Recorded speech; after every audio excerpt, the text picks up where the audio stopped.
Welcome to today's market report.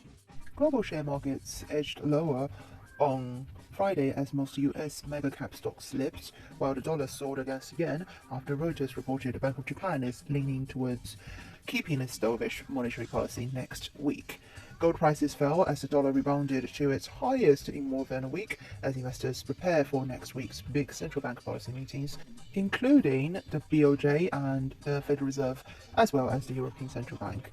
The Japanese yen weakened 1.16% to 141.74 per dollar, while the dollar index, a measure of the greenback against major trading currencies, rose 0.29%.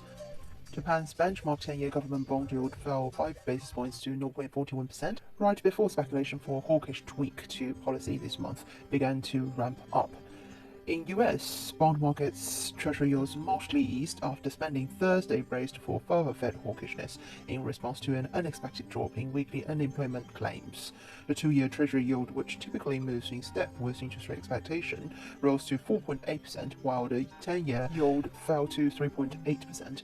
Oil prices edged higher, buoyed by evidence of tightening supplies and economic stimulus in slow recovering China. US crude rose to $77 per barrel. Brent settled at $81.07 per barrel. The gold is trading at $1,966 per ounce. The Dow Jones eked out again to extend its winning streak to 10 sessions, but the Nasdaq fell and the S&P 500 barely rose. Signs that the mega-cap tech and growth stocks that have driven the two indices, respectively 34% and 18% advances this year, have stalled. More investors are now embracing the probability of a soft landing, with many companies well financed at lower interest rates, so that the Fed's terminal rate is expected to rise to 5.25 to 5.5. This is today's market report. Thanks for listening. We'll see you next time.